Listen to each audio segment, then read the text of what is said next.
Selamat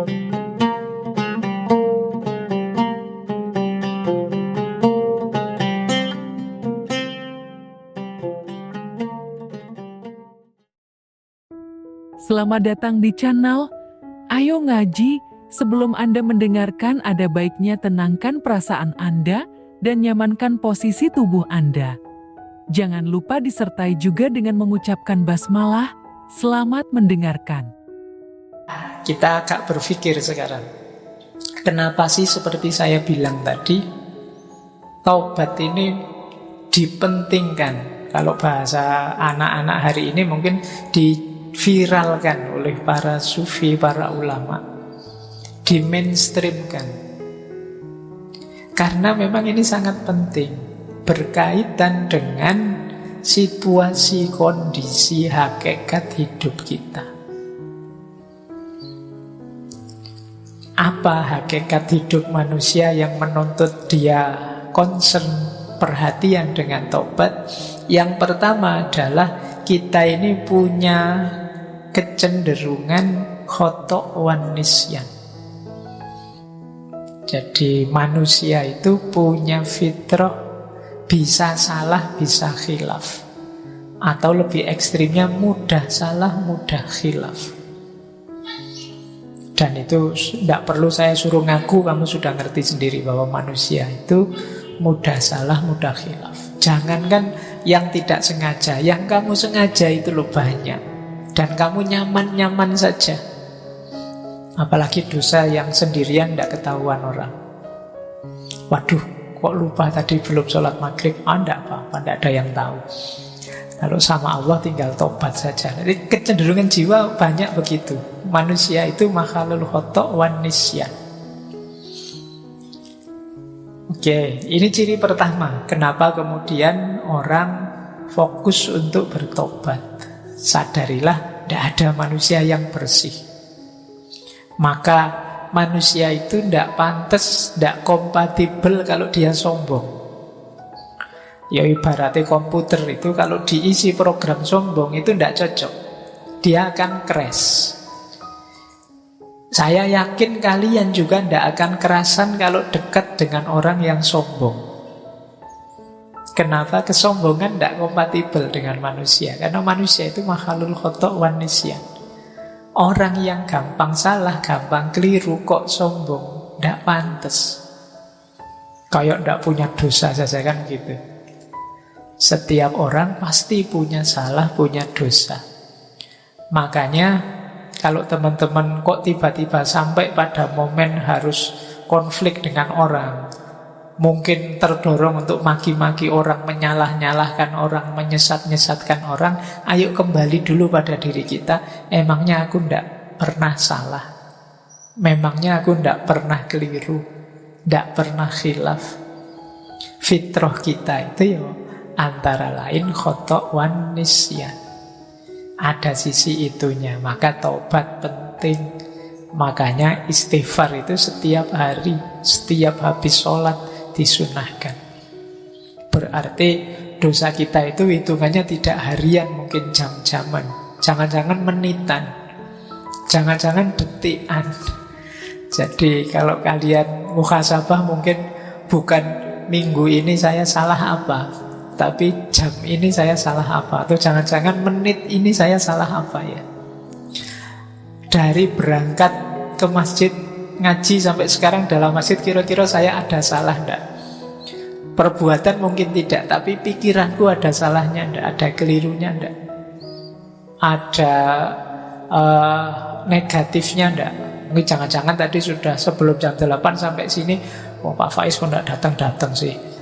Katanya on time. Muslim yang baik itu menetapi waktu, kok yo jam 8 lebih belum datang-datang. Pikiranmu bilang begitu. Nah, ayo coba. Jangan-jangan dosamu tidak mingguan, tidak harian, jangan-jangan jam-jaman, jangan-jangan menitan, jangan-jangan detikan. Setiap kali kamu buka HP itu mungkin dosamu bergeraknya detikan, jadi pulsanya naiknya cepat. Detik ini buka gambar itu nambah, detik selanjutnya buka apa lagi nambah lagi. Manusia makhluk khoto' wan nisyan. Itu pun ditambah karakter kedua, kecenderungan kedua manusia apa? Tidak mau disalahkan. Orang itu biasanya kalau disebut salah, ditunjuk sebagai salah, tidak mau. Karena manusia punya fitrah kebenaran, jadi dia merasa gelisah kalau terbukti salah atau ditunjuk bahwa kamu salah, padahal mungkin memang kamu salah. Itu kan yang membuat sering ada konflik orang ngantri misalnya. Orang ngantri tiba-tiba nyerobot, terus dimarahi, mbok yo jangan nyerobot. Kadang-kadang dia malah nyolotnya lebih kuat, padahal dia yang salah. Kenapa? Orang gelisah kalau disalahkan, ditunjukkan kesalahannya. Jadi manusia itu tidak mau disalah-salahkan. Makanya kalau kalian ingin jadi orang bijaksana, kalau menasihati orang, menunjukkan salahnya orang, lebih baik di situasi diam-diam yang tidak ketahuan orang. Karena manusia punya kecenderungan ego, tidak mau disalahkan. Itulah mengapa perintah bertobat itu diulang-ulang. Ayo tobat, ayo tobat. Itu karena kalau dibiarkan, kamu tidak ngaku kalau kamu salahmu banyak. Jadi ini kecenderungan kita yang kedua. Ya kalau kita bisa mengalahkan ego, kemudian saya tidak apa-apa kok Pak, kalau orang kritik menunjukkan saya salah, berarti kamu hebat. Tapi sebenarnya sebagian besar orang tidak senang, tidak nyaman kalau dibongkar salahnya. Padahal dia sendiri tahu itu salah. Sampai kadang mencari, kalau kayak minggu lalu, defense mechanism. Wah, kamu kok nonton video-video kayak gitu? Terus, alah ngapain sih ngurusin hal kecil kayak gini? Yang dosa lebih besar banyak itu, yang korupsi itu, yang kamu malah lari kemana-mana. Karena tidak ingin yang salah itu kamu, biar orang lain saja yang salah. Nah ini kecenderungan kita. Kadang-kadang karena saking tidak bisa mengelaknya, terus kamu lempar kesalahan, nyari kambing hitam ke yang lain. Saya dosa kayak gini, ya jangan salahkan saya. Ya yang kayak gini nih harusnya mbok diblokir sama pemerintah, mbok tidak usah dibolehkan tayang, mbok ya kamu malah nyalahkan itunya. Padahal yang nafsu kamu. Nah ini ciri kedua. Maka perintah tobat itu diulang-ulang terus. Yang ketiga, nah ini juga lanjutan yang kedua sebenarnya. Seringkali kita itu melakukan pembenaran. Kalau bahasa hari ini normalisasi kesalahan yang kita lakukan. Wajar Pak, manusia begitu. Saya manusia normal Pak, makanya ada salah-salahnya dikit kayak gitu. Dinormalisasi. Kamu kok sering bolos? Ya biasalah Pak, anak muda. Kayak tidak pernah muda aja Bapak ini. Kamu normalkan yang salah. Nah ini penting kamu ingat-ingat. Itu yang dimaksud Imam Ghazali. Pikiran kita itu sebenarnya bukan raja. Dia hanya panglima perang yang kuat saja, yang disuruh-suruh oleh hati kita. Jadi kita itu sering tidak mencari kebenaran, tapi mencari pembenaran. Makanya kalau kita dengerin YouTube, kalau kita mencari ustadz yang kita sukai, kalau itu mesti yang kita cari yang cocok dengan kebenaran yang kita yakini selama ini. Kita kalau bahasanya Sartre dulu, kita hanya ingin mendengarkan gema suara kita. Itu mengapa di ngaji filsafat ini saya lari ke barat, lari ke timur, ke Jawa, so tak puter-puter kemana-mana, biar kamu luas. Biar kamu tidak hanya mendengarkan gema suaramu. Biar tidak hanya pembenaran yang kamu cari, tapi juga kebenaran. Karena cirinya manusia memang selalu mencari pembenaran. Nah kalau kamu sadar, kalau salah ya salah, jangan memberi pembenaran, kan berarti kamu terbuka untuk bertobat. Ya ternyata saya memang kemarin keliru, saya memang salah. Dan ini tidak gampang pada manusia. Mungkin mulutmu tiap hari istighfar, tapi istighfarmu kan tidak mantap, tidak sepenuh hati. Karena kamu punya argumen yang kamu lakukan itu tidak sepenuhnya salah.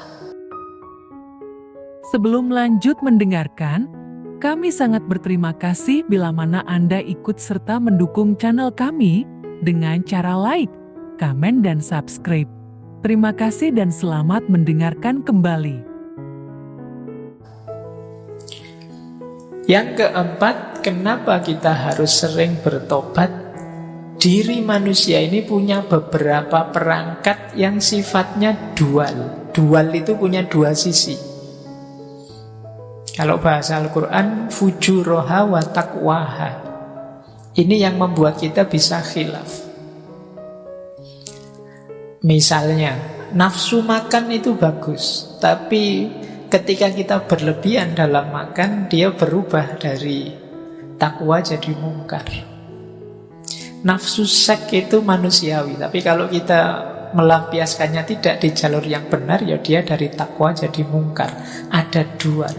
Mata ini bisa jadi sumber pahala, bisa jadi sumber dosa. Tanganmu juga begitu, kakimu juga begitu. Ini namanya dual karakter. Sehingga ya kalau tidak hati-hati ini kecampur-campur. Itulah mengapa kita penting bermuhasabah. Jadi ya benar sih kamu buka HP-nya, HP WA Al-Quran kamu ngaji, tapi kamu lupa tiba-tiba muncul iklan orang yang bajunya minim misalnya. Harusnya astagfirullah, alhamdulillah. Terus kamu sadar, tidak boleh sebenarnya saya lihat dosa aku misalnya. Nah ini loh sering keselip-selip, kecampur-campur. Kenapa? Karena karakter perangkatmu yang diberikan oleh Allah, ya memang ini jalanmu untuk bisa menikmati hidup di dunia ini. Kalau tidak hati-hati bisa menggelincirkanmu. Disitulah gunanya kamu sadar harus siap sedia untuk selalu bertobat. Nah, terus yang kelima, yang terakhir ini godaan. Sekeliling kita itu banyak sekali godaan. Jadi kalau pakai istilahnya bulan lalu ya, jadi segala yang kita temui itu sebenarnya nantang kita. Mau kamu apakan? Nah, ini godaan. Teh yang ada di sebelah saya ini kan sudah disuguh, ini godaan. Mau diminum atau tidak diminum, sisa sehingga dibuang saja. Ini kan ada dua alternatif. Ketemu kalian ngaji malam hari ini kan juga begitu. Mau diikuti saja, dikritisi saja, dicueki saja, dijalankan saja. Ini semua tantangan-tantangan yang begitu kamu salah membacanya, ya harusnya lahir pahala jadi lahir dosa. Apalagi ada makhluk yang oleh Allah diberi izin khusus untuk menggoda kita, menyesatkan kita. Nah, kalau ini ada dalilnya. Ini saya ambil dari hadis yang terkenal sekali, diriwayatkan oleh Imam Ahmad. Saya tulis Arabnya saja, belum sempat terjemahannya. Semoga kalian masih bisa membacanya. Jadi satu ketika Rasulullah bersabda, Inna syaitona qala, setan berkata, wa izzatika ya Rabbi la abrohu uwi ibadaka madamat arwahuhum fi ajsadihim. Jadi ini setan berkata di depan Allah, demi kemuliaanmu wahai Tuhan, aku tidak akan berhenti menipu manusia, hamba-hambamu, selama roh masih ada di jasad mereka. Jadi selama kita masih hidup, ya setan akan selalu menggoda. Tapi terus Allah membalas, wa izzati wa jalali la azalu aghfiru lahum mastaghfaruni. Demi kemuliaanku dan keagunganku, aku juga akan senantiasa mengampuni mereka selama mereka mohon ampun. Jadi kita hidup ini dikepung godaan, belum lagi dorongan dalam diri kita, sehingga kita mudah sekali tergelincir dalam dosa. Tapi jangan khawatir, Allah siap menerima kapanpun kita mohon ampun. Ini sebenarnya intinya kajian tentang taubat itu di situ. Baik, jadi ini dasarnya mengapa kemudian perintah taubat itu di mainstream, diutamakan. Karena kita tidak bisa kemana-mana kalau masih kotor jiwa kita, diri kita dikepung, terisi oleh kekeruhan dosa. Makanya orang-orang sufi itu punya rumus takholli, tahalli, dan tajalli. Takholli itu mengosongkan diri, membersihkan diri. Karena sebelum diri kita bersih, dia tidak akan bisa tahalli. Tahalli itu diisi dengan kebaikan. Kenapa tidak bisa diisi dengan kebaikan? Karena diri kita masih kotor. Sering saya ilustrasikan, wadahnya kotor. Kalau wadahnya kotor, diisi yang bersih pun, yang bersih kan jadi kotor. Kalau gelasnya mengandung racun, kemudian diisi air susu, yang terjadi kan susu yang terkontaminasi racun. Bukan racun yang jadi susu. Jadi membahayakan kita. Itulah mengapa kadang-kadang kan sering saya ceritakan itu, ilmu itu baik, tapi kalau masuk dalam jiwa yang kotor, yang masih banyak dosa, banyak maksiat, bisa saja kehilangan kebaikannya. Jiwa yang penuh kebencian misalnya, kemasukan ilmu, ya ilmu itu akan dipakai jalan bagi dia untuk menjatuhkan yang dia benci. Ilmu dipakai jadi jalan untuk meruntuhkan orang yang dia dengki.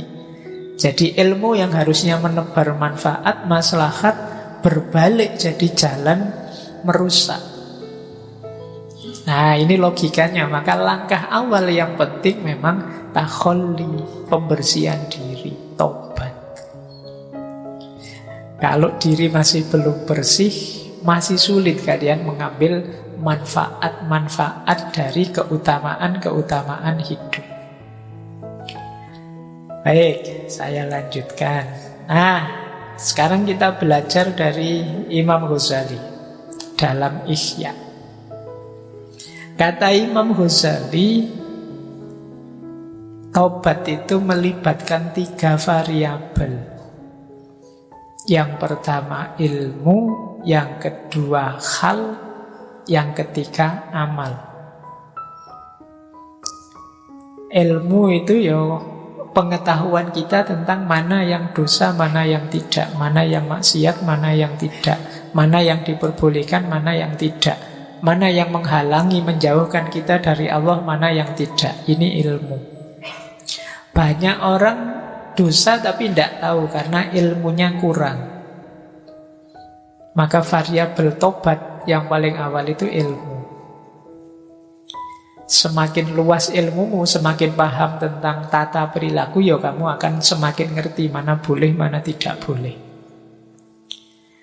Kalau sudah tahu, sudah masuk level ilmu, baru kemudian akhwal atau hal, kondisi jiwa. Kondisi jiwa yang bagaimana yang mendukung taubat, yang jadi variabelnya taubat, yaitu kondisi jiwa yang menyesal. Jadi menyesal itu ya rasanya kok kecewa sekali saya kemarin melakukan itu namanya menyesal. Mungkin teman-teman pernah melakukan dosa tapi kangen, tahu itu dosa tapi kok tidak menyesal ya Pak. Pengen sebenarnya kayak gitu lagi, tapi kok ya tidak boleh ya. Nah, ini namanya halnya masih belum. Ilmunya kamu sudah tahu bahwa itu tidak boleh, tapi jiwamu masih belum cocok, masih ingin mengulang yang lama, yang sekarang sudah berlalu.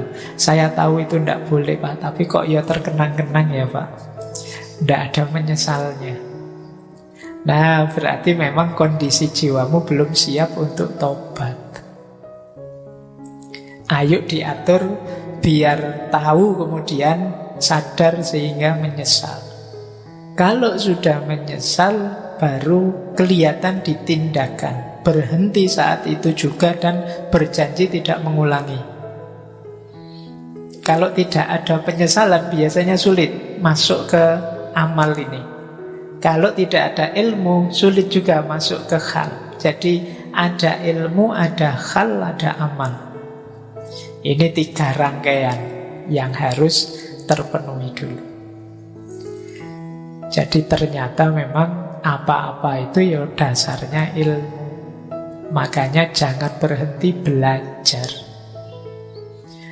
Kita ini seringkali merasa tahu sesuatu, sehingga agak males untuk belajar tentang satu hal tertentu misalnya, karena sudah merasa tahu. Padahal mungkin kalau didalami, ternyata saya banyak tidak tahu juga ya.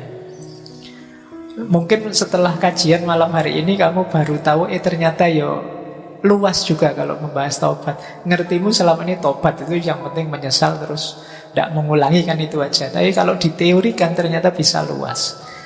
Itulah istimewanya ilmu. Semakin tambah ilmumu, semakin mudah kamu menata apa yang harus kamu lakukan, apa yang jangan dilakukan. Maka ilmu jadi penting, jadi kunci untuk apapun. Jadi taubat pun perlu ilmu. Setelah ilmu baru kesadaran, namanya hal. Setelah itu baru amal. Amal tidak mungkin muncul tanpa ada kesadaran. Kesadaran tidak mungkin muncul tanpa ada ilmu. Inilah 3 rangkaian teori untuk kita bertobat. Nah, malam hari ini mungkin antara lain itu kita belajar teorinya taubat. Meskipun ya waktunya terbatas. Kita mungkin sekitar 2 jaman membahas ini. Itu pun sebenarnya masih banyak yang harus saya lewati, saya skip. Kamu sudah ngantuk-ngantuk, tapi ternyata juga masih banyak yang belum masuk. Iya. Baik, ya gimana lagi? Itu luasnya ilmu. Padahal ini masih ilmunya manusia. Kata Al-Quran, ilmunya manusia itu setetes air di tengah samudra kalau dibandingkan ilmunya Tuhan. Bahkan kalau dilipat gandakan 7 kali, samudranya pun ya levelnya masih setetes air. Baik. Anda telah mendengarkan hingga selesai. Semoga video ini bermanfaat untuk Anda. Semoga kita selalu berusaha untuk bisa bertaubat kepada Tuhan dan selalu dalam ampunan Allah Azza wa Jalla. Terima kasih.